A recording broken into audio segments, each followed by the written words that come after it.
the Customer Insights Show with Jenn Mancusi, a top-rated live stream and podcast in the market research and insights industry. We stream live on LinkedIn, Twitter, and YouTube, and you can listen to us on all major podcast channels and watch on dbtv.tv.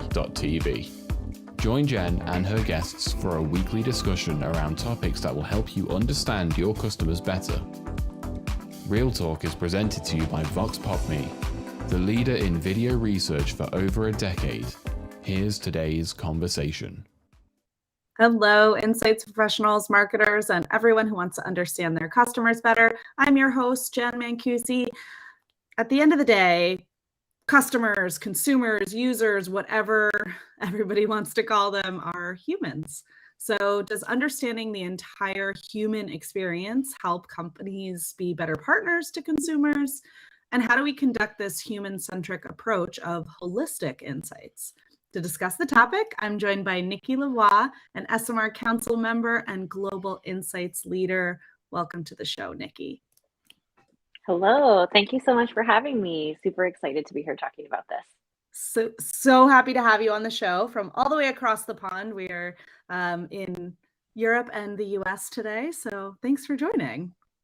I should have had a croissant with me or something so that people could feel like they were having an international experience. Totally. You know what? We'll have it in our minds. It's totally fine. Perfect. So to get us started, can you tell us a little bit about your career and insights? Yeah, so despite being based in Paris now, I wasn't born in Paris, in case anyone listening can't tell from my accent.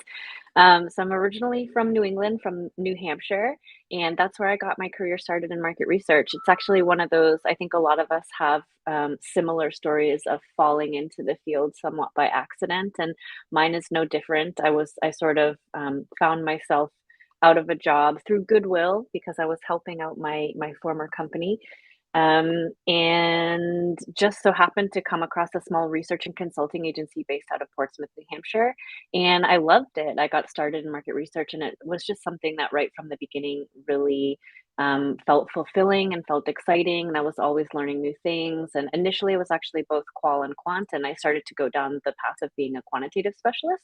Really loved working in SPSS, and I was like a Wincross master for those who have been around long enough to know what Wincross is or was, if it's still around. And yeah, skip ahead a few years later, I ended up getting really involved with qualitative work and ended up really loving that as well. And at the time, it was really fun for me because it meant a lot of travel and a lot of getting out in the world and getting to meet people and getting to have really amazing, engaging conversations with folks I wouldn't normally get to meet. And then thanks to an ESOMAR Congress, I met my future colleagues who ended up offering me a job and a visa to move to France. And that's where I've been for the last 12 years, where I subsequently created and launched and grew my own qual UX agency and sold it last year to Saventa. So I've kind of come full circle. Congratulations on that, by the way. That's a huge Thank you. Right? It's very exciting. Now, you mentioned you kind of fell into the insights space, which I hear a lot. We at Quarks LA last week, we were having this conversation about how did everybody get into insights, and everybody, now there's degrees for it, but 10, 15, 20 years ago, it was you start in finance, you start in psychology, you start in marketing and end up in insights. Like, where did you think you were going before you landed in insights accidentally? Actually, I think that my path is sort of a common one in terms of an answer to that question. So I actually studied communications with a concentration in advertising when I was in university. Hi, Jamin.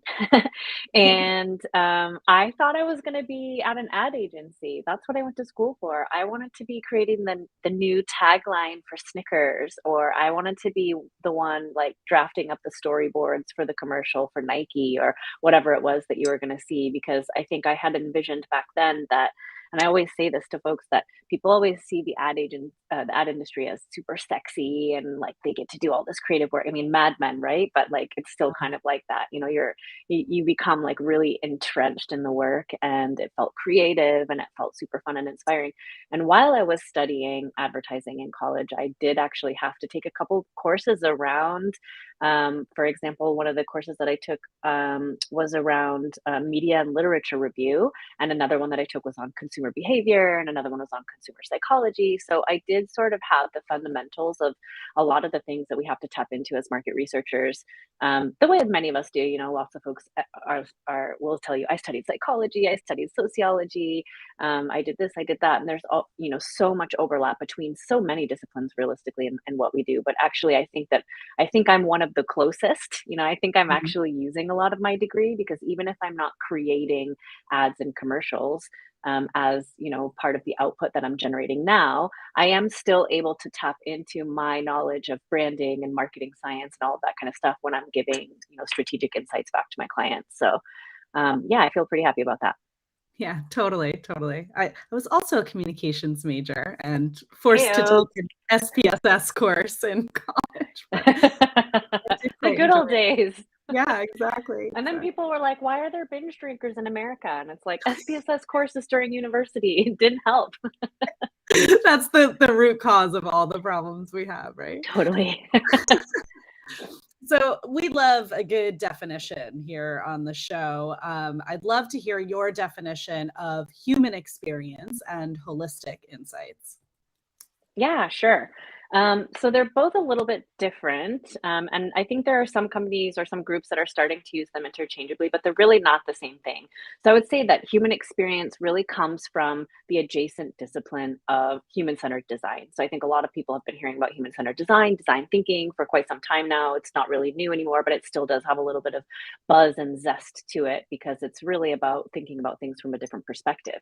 And so human experience comes from that, in that we're really trying to make sure that we go beyond thinking about people as users or customers or employees, aka beyond UX and CX and EX, all of the different X's, which are highly important and do produce really valuable insights in and of themselves. But human experience actually takes into account some of the more intersectional pieces of a person's lived experience. So, as an example, you might be a UX researcher who is studying what somebody experiences when they're interacting with a user interface, how long it takes them to complete a task, how easy or difficult it is to navigate around a certain type of thing that you'd like to understand. Human experience pushes beyond that and looks a lot at the why. So one of the things we know with UX in particular is that UX research does tend to rely quite heavily on qualitative. But even within that qualitative context, it tends to be a very task driven qualitative approach. And human experience goes beyond and make sure that you integrate all of the whys back in.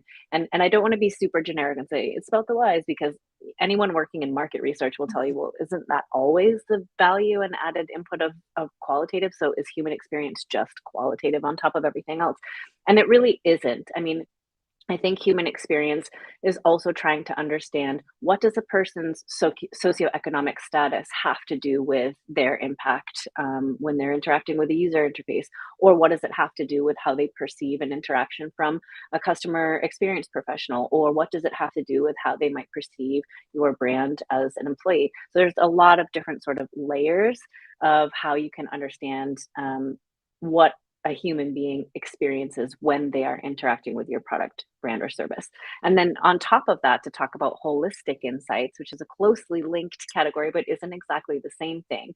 I would say holistic insights adds on actually two additional layers of context. So one is simply about triangulation. So if we think about the fact that you might be trying to explore, again, somebody's interaction with your UI, or your product, digital or face to face.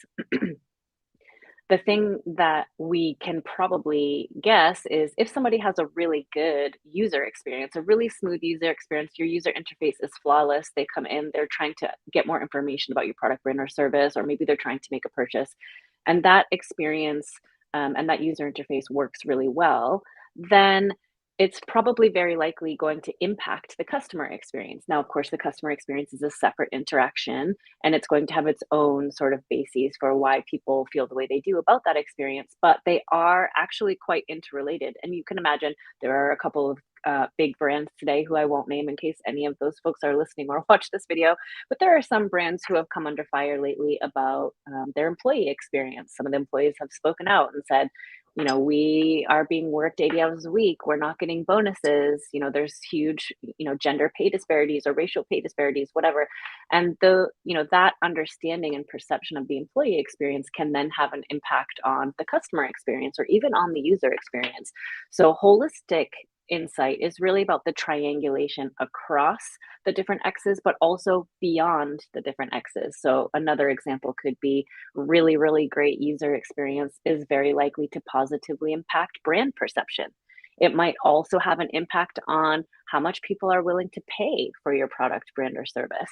It might also have an impact on which features are going to be best optimized with your for your offering according to your target audience and according to your group, depending on your UI. And all of these things can be, said across, anything customer experience and employee experience. So it's really about triangulation. And then I would say the second element of the holistic insight definition that I think is really important is understanding things. I always tell people that I picture in my mind this sort of spectrum whereby people become aware of a product, brand, or service, and then where they, it's where they enter the consideration set. So maybe I've bought a house. Now that I'm a homeowner, I am now going to start looking for, let's say, home insurance. So I've bought the house. I've now entered the consideration set. I may be a user for as long as I'm going onto your website and looking up information about that insurance product or even buying it. I may be a customer when I actually have to talk to you about a need that I have, file a claim, whatever. And then I may have some thoughts or experiences around my perception of the employee experience. So your employee experience is going to impact me as a user, even if I'm not an employee. And then let's say I decide I don't want to own a house anymore. It's not for me. I'm just going to go do a timeshare condo rental something. And I'm no longer a homeowner and I'm never going to be interested in your product ever again. Maybe not for anything that you've done. This constitutes sort of a spectrum whereby people come into contact with whatever it is. But actually human beings' lives are so much before that and so much after that. And holistic insights is also talking about taking those things into consideration as well. So I think one of the easiest examples for people to wrap their heads around when I'm talking about holistic insights is the idea of things like corporate social responsibility and sustainable product development. So if you are developing an actual product, maybe it's dog food. Again, somebody comes into the consideration set, they go through all of these stages of interacting with you. And then let's say that they decide, I don't have any more dogs. I don't want any more dogs for whatever reason. I'm never going to buy dog food again. But if your product was sustainably developed and designed, then that's going to impact my life as a former user for the better in the long run. And it may mean that I'm going to, maybe you'll have higher NPS scores because I'll be more willing to refer your product to my friends because your product is less harmful to the planet. Maybe it means that I'm going to eventually have grandchildren who have a dog who then will buy their dog food from you, not even necessarily because of a recommendation or a referral, but because simply there is a planet on which we can live with dogs.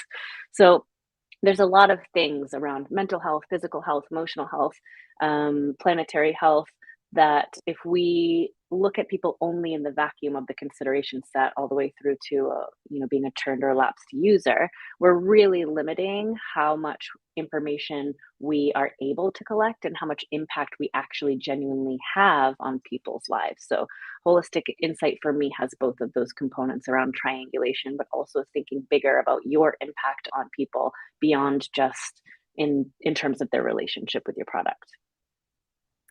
This is all super interesting and mind blown. Mind blown, yes. And it sounds like really the perfect ideal. It's like every business should be striving towards this sort of goal, but it's tough to get there. It's not super easy to, adjust the mindset to think in that way. But also I'm curious your perspective on, how should companies be thinking about moving in this direction when there's different functions that are responsible for different parts of what you're talking about? And oftentimes they're not working toward the same goals. They're sitting on different teams. They're different reporting lines. You've got a UX team who's reporting up through product and a CX or an MR. How do you think about bringing those things together when you've got a company of 10,000 people and everybody's kind of doing something different?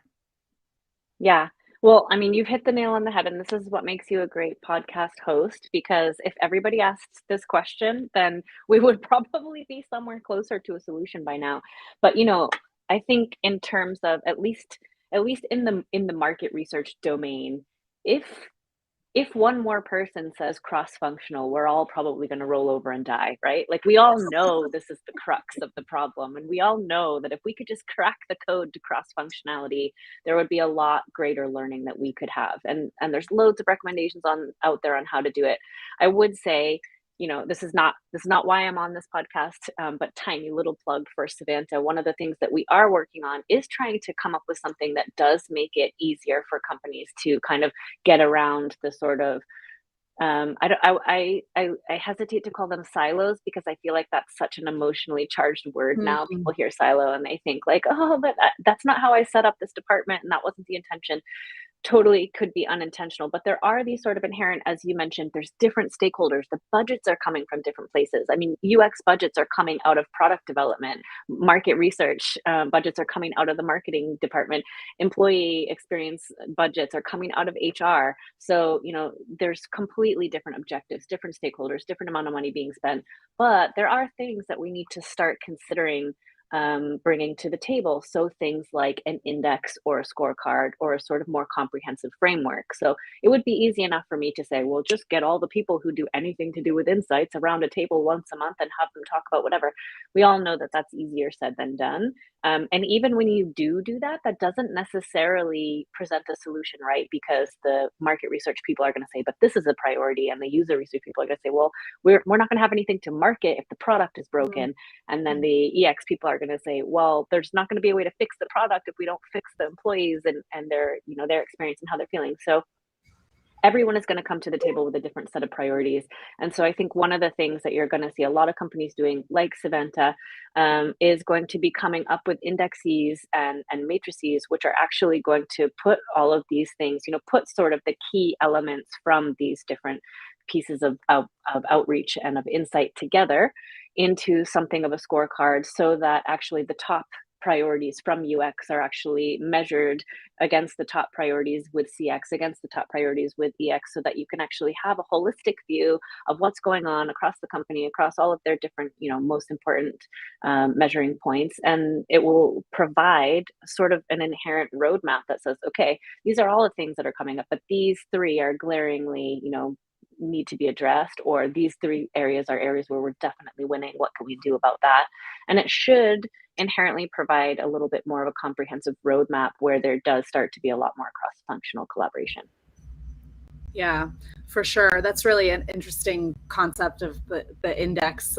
It really has to kind of come from the top, right? Like, everybody has to be bought in. It's not necessarily something that can filter up in certain ways. I guess, are there companies out there that you think are doing this well?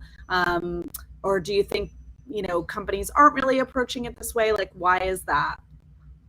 Yeah, so I actually attended the IIEX APAC event Mhm. oh gosh, it wasn't last week anymore, a couple of weeks ago. It was this month in Bangkok in Thailand. And there was a researcher there from Lazada. And what I loved about her is that she, like many of us, comes from a long and rigorous market research background. And then by happenstance, she ended up working more and more and more in UX as her career went on. And one of the things that's great about what she was able to accomplish was she sort of pulled in all of this sort of triangulation that market researchers are already having to do between the brand tracker and the pricing optimization study and the qualitative IDIs that somebody did around this concept. But again, all of those live within kind of the marketing or the CMI function. But she was able to bring together that idea of, we need to put all of the items on the table, somehow find a way to, I wouldn't say rank order them, but assign significance to them, and to be able to talk about them holistically. So she did, of her own volition, create an index and get all of the other insights folks from all of the different functionalities on board to contribute to that index. And now they're able to meet. We were talking when I spoke with her last, I think she said that they're meeting, I can't remember now if it's monthly or quarterly, but it doesn't have to be every 5 minutes, but it's whenever they've got fresh new research that's coming in off the back of, whatever study that they're doing, they get together, they have a look, they evaluate, and it really does kind of help them. So in terms of creating this sort of triangulated holistic point of view, I would say Lazada is one, which for those of you who don't know what it is, it's sort of like Amazon in the APAC region, so an e-commerce retailer. And then I would say for a company that those of us know well, I can't say what they're doing internally around, how are they making sure that they measure all of these different, data points holistically and triangulate them. But I would say, at least from an output perspective, and that concept of thinking beyond just the consideration set through to lapsed or churned user would be Unilever. I think Unilever is doing a great job of saying, look, nobody asked us to reevaluate our supply chain relationships to make sure that we're doing things in a more sustainable way, but we know it has to be done. They've got internal committees around DEI&A to make sure that their products are more accessible, their workplace is more accessible. They've been lauded in the last couple of years several times for changing their ad campaigns around a couple of key different products to make sure that there's more representation there. So I'm sure in some ways they are being asked to do some of these things. I have no doubt that there's probably somebody somewhere saying, hey, I don't see myself in this product, but I really love this product. So is there not something that you can do about that? But I think, it would be easy for a company the size of Unilever's to turn and look away from that and say, look, well, we've already got the profits. And I think that's kind of the key as well when it comes to that second point of holistic insights, is some of the decisions that will need to be made off the back of holistic insights might necessarily not be those that push for greater profits in the short term, but they will be the ones that lead to greater long-term and more secure long-term relationships with human beings. Because like I said, if we're destroying the planet, then pretty soon there's going to be no product, no deodorant to sell. So I think, the fact that Unilever is really doing a lot of various different things to kind of tackle its impact on the people who interact with its products, to me is very impressive. Yeah, I think that's such an important point, and one that I think a lot of people struggle internally to prioritize. That idea of the kind of, this is building us up for the long term to have better relationships with human beings, not to have better sales from customers. And I think whether you're a small business or a massive company like Unilever, there's always that conversation of like, what does a focus on sustainability or on DE&I have on, our profits or our revenue achievement or something like that. And it's all interconnected, right? Creating a better employee experience is going to provide a better output from your employees, and so on and so on and so on. But the focus on the revenue number or the profit number today can distract from some of those other things. I think that's such an important topic right now on its own. We could talk about that in a separate episode. We could do a whole other episode about that. Yeah, no, and I think you've totally hit the nail on the head as well in that, there are a lot of economists out there who can show you the graphs that show, like, if you focus on the short-term gains, which is like the profits now, for the UXers in the world, it's the increased engagement. Let's get as much engagement as possible. What does engagement even mean? And then if you're, for example, a tech app and you're focused on increased engagement, it's just like, okay, now you've got somebody spending hours on your phone, on their phone, on your app, to the point where they develop mental health issues, or to the point where they burn out, and then they throw their phone into the ocean because they go, oh, I can't deal with this anymore. Well, now they're not engaged with your app at all. So that idea to increase engagement in the short term without any kind of regard for what is the holistic implication of that increased engagement is now going to have medium and long-term negative impacts on your ROI. For the development of that, cooler app or whatever. So, I mean, there's loads of things like, people talk about getting annoyed. Like, if Netflix asks me one more time if I'm still watching this because I'm binge watching something, and it's like, yes, but actually it's really great that they do that. And like, how many times has it happened when you've been like oh yeah, I could probably use a bathroom break right now, or maybe I should, make myself another cup of tea, and then you end up being out, away from the TV for 10 minutes, and that is 10 minutes of brain health that you desperately needed that Netflix knows, and it's because they do things like that that actually they are able to kind of maintain these really strong relationships with viewers because they are looking out for your mental health and you know that about them. Yeah, you've just put into context for me the videos that on TikTok that are like, "You're still scrolling, you might need a break." You're like, "Shut up, TikTok, I just wanna keep scrolling." But Yeah. yeah, it is about, making sure you're taking care of your people and, you want them to Yeah. use it more, but not to that degree. Yeah, so I would say anytime you're getting a little, like, twinge, like kick in the butt from a TikTok or a Netflix, you're like, "Human experience. These people are into it. These people Right. get it." They're thinking about the people, right? Um, and I guess, I mean, you started to touch on this a bit just a second ago, but this is what I wanted to ask you next. Like, how do companies know that a seemingly unrelated human experience is going to impact their business? Because as much as we don't want to be the short term, kind of revenue number to be, or the usage number, the engagement number to be the focus, how do you know that your whatever unrelated human focus you have is actually going to have an impact there? Because that is still important. Yeah. Well, I would say, again, I'm not trying to just like, push qualitative research because that's kind of been my background for the last couple of years. But I would say that qualitative research and specifically research focused with an ethnographic lens and an anthropologic lens is going to be absolutely crucial there because what you're talking about, how will companies know when there's something seemingly unrelated that can have an impact is genuinely the I don't know what I don't know. Yes. So, in order to figure out those things, you need to be doing things like foundational research, exploratory research. I mean, it's literally about like, I'm just going to go sit down next to some Netflix users on their couch and spend some time with them and see what happens and kind of see because all the surveys in the world can't necessarily tell you what happens when somebody's been watching 3 hours of Netflix without a break. So I think that's kind of it is that you need to be there needs to be a sort of company-wide commitment to doing things like exploratory and foundational research and to prioritizing ethnographic style research, not prioritizing it over your key brand tracker or some other piece of data that you're collecting on a regular basis that serves as a really important guidepost for you. But it also has to be, I mean, ethnographic research should be something that is taken on with regularity, even if you don't necessarily see a need for it. The need is we always need to make sure that we are understanding how people's behaviors are changing. I mean, none of us saw, I wouldn't say none of us, Bill Gates, 2015, very few of us saw that there was a pandemic coming when it came.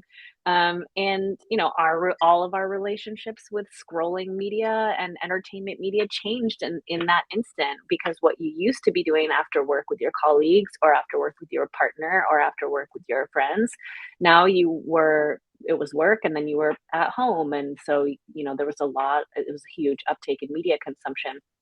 And I think when we talk about, making sure that we're paying attention to people through an ethnographic lens, I would say that, if you're doing ethnographic style research or exploratory or foundational research with any degree of regularity, you're unlikely to learn nothing.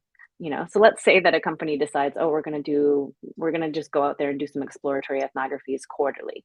It's extremely unlikely that even if you go into it saying, "We don't know what we don't know," it's extremely unlikely that you're gonna come back and say, "Wow, I learned nothing valuable from that experience." And Mm. then in the off chance that you learned nothing valuable from that experience, what you've still learned is, okay, well, we're on track. What we're doing right now is working, or something. There's no disruption that we need to be aware of, or there's no key element of behavior, element of humanity that's shifting that we need to adjust. I mean, obviously, it's a little bit more complex than that because you can't just go out to someone's house and sit there without any idea of what you're looking for, the questions to ask. But at the same time, I mean, it really is about people getting out there and trying to explore things and trying to uncover things in a really authentic and natural way. So I would say, that's the key way that companies have to be taking into account what might be unrelated is actually related, and it's going to be a focus on exploratory and ethnographic research. Mhm. I love what you said of, I don't know what I don't know, and just kind of, there's an element of humility to that, of needing to kind of say, hey, like, we can't ever be 100% on the right track, right? Let's open our minds to other possibilities and see what we can discover. And like you said, like, you're never going to not learn something, even if it's just, oh, a reminder there's real people behind the numbers in that brand tracker or on that quantitative survey, right? This is real humans that are interacting with our Yeah. business and our products. Like, sometimes you need that that reminder Yeah. that it's real people. Totally.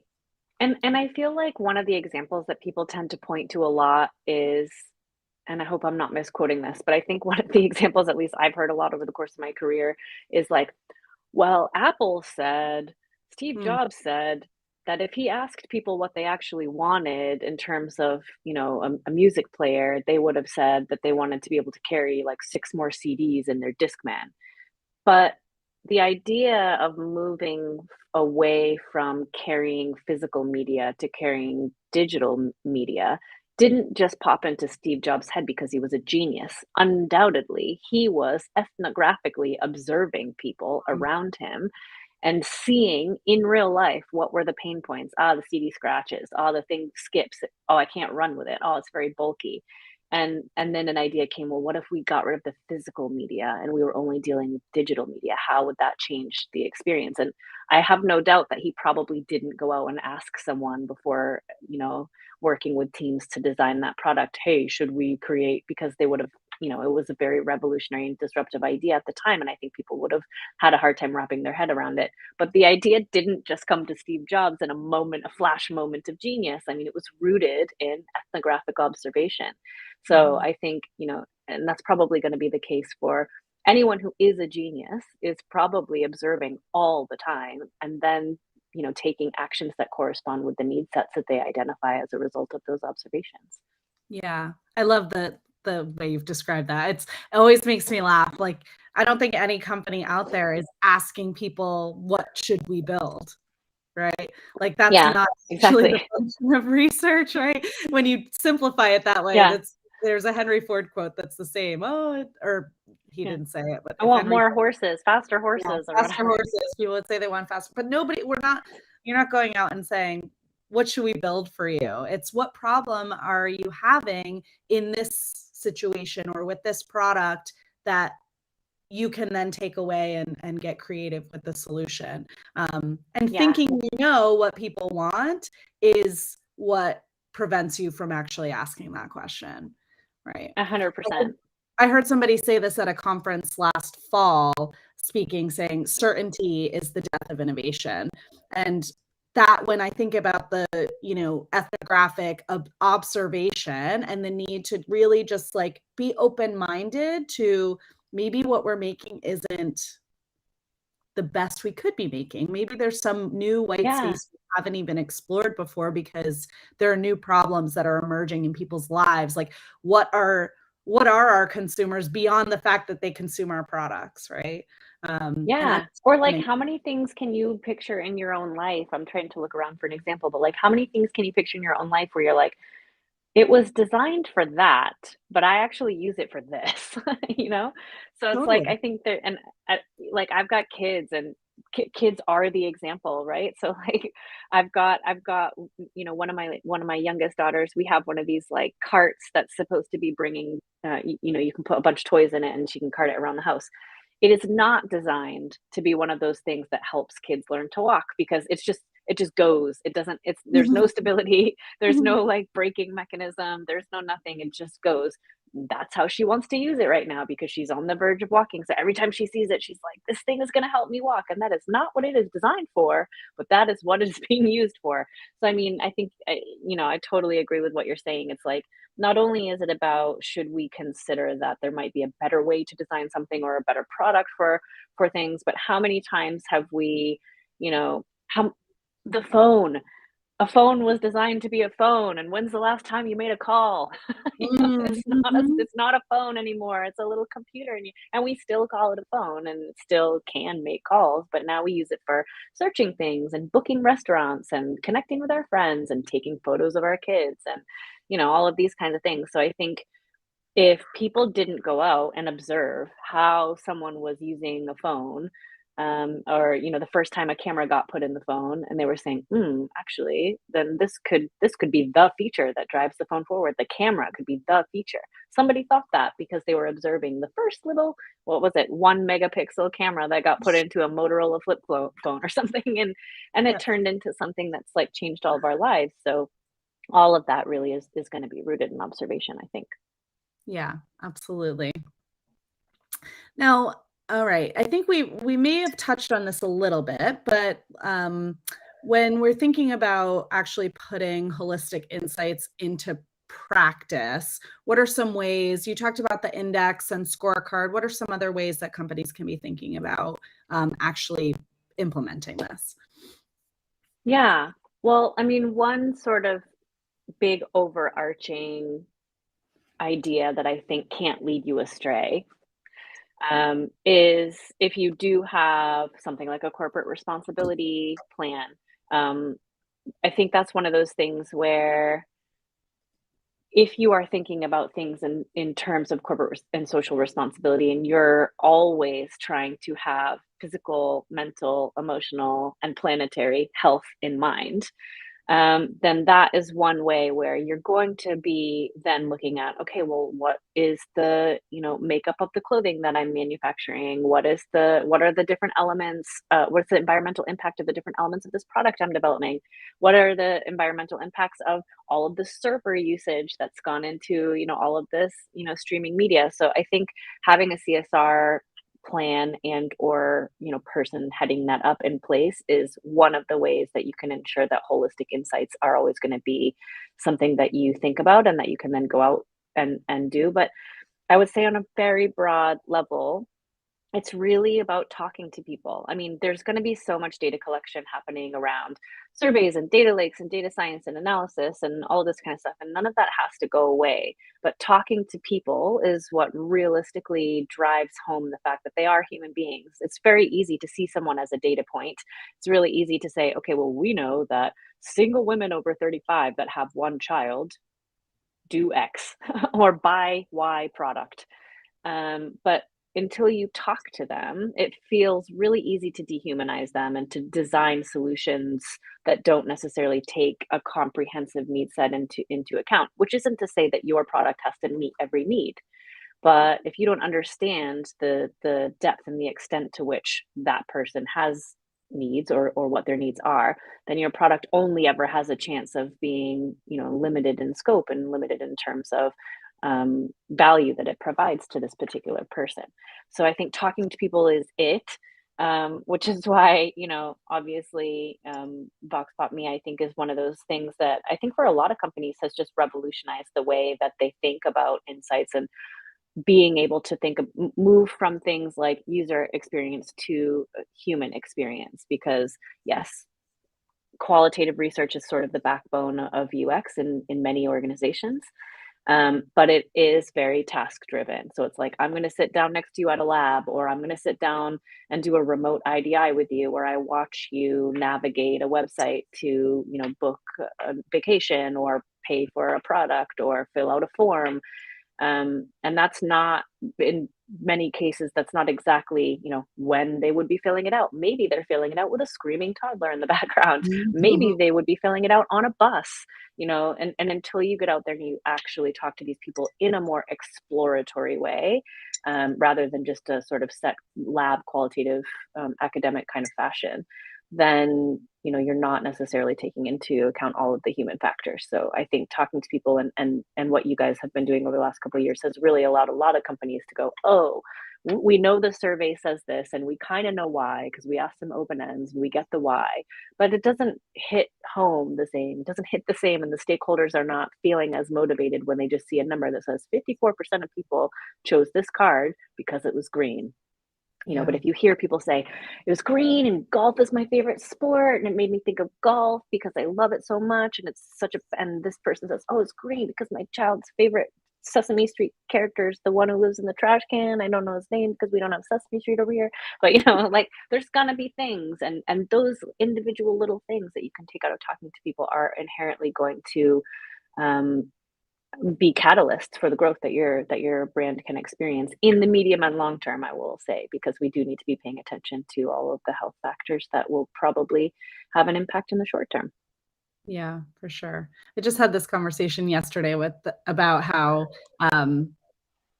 more memorable it is when you hear from individuals and how we remember their Yeah, names. I mean, there's people we talk totally. about from our community from years ago, I can say, hey, remember Lou from the UK? She was so great.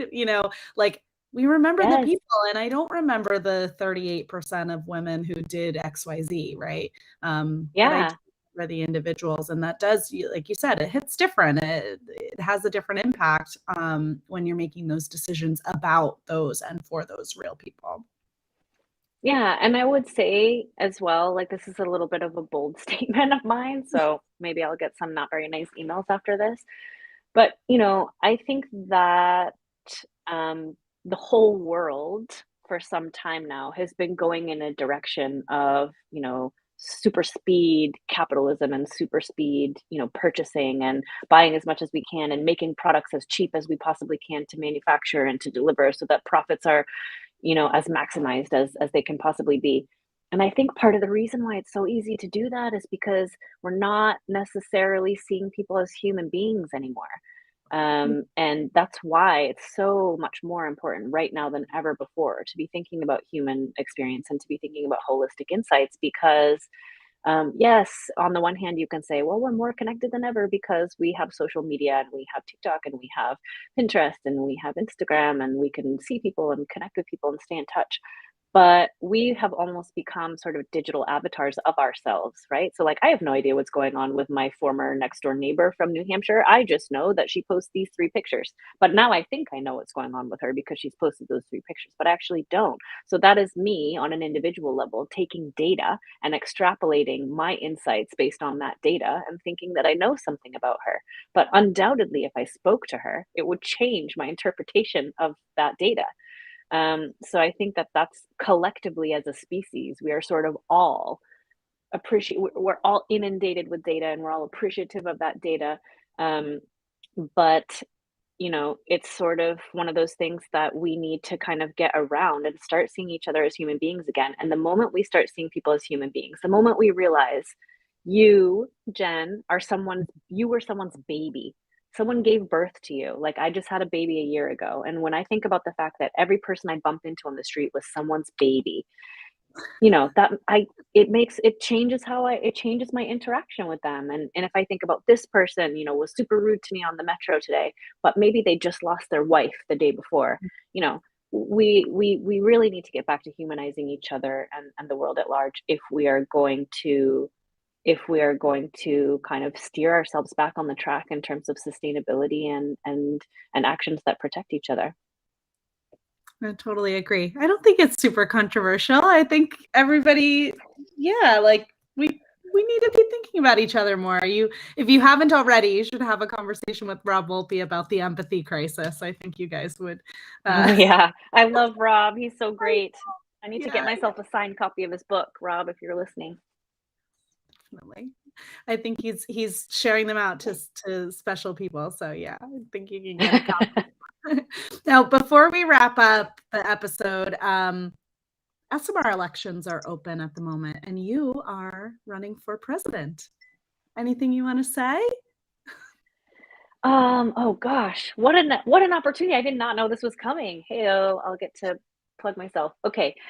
Actually, yes, there is something really interesting that I wanted to say, which is um one of the things that I have been trying to accomplish. So I've now been on the ESMAR Council for a little over 4 years. And I think that there are some people out there who, might be aware that in recent months there was something, that kind of happened that was maybe not seen favorably by people. But I've got 2 points to make around that.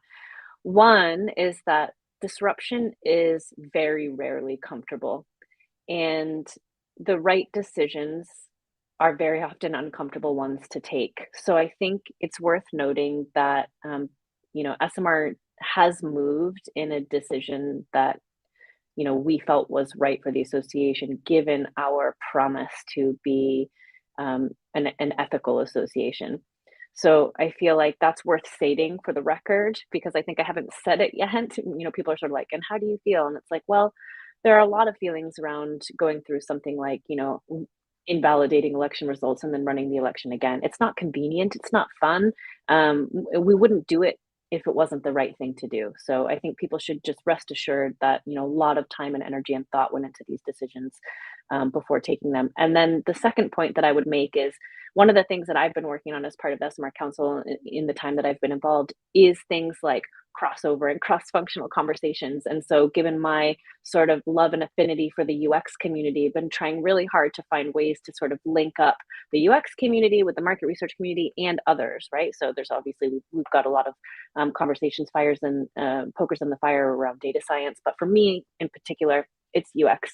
And I just saw recently that ESOMAR just this week released its latest work on from its demographics committee, talking about how we should be approaching demographics globally, demographics questions in screeners and questionnaires.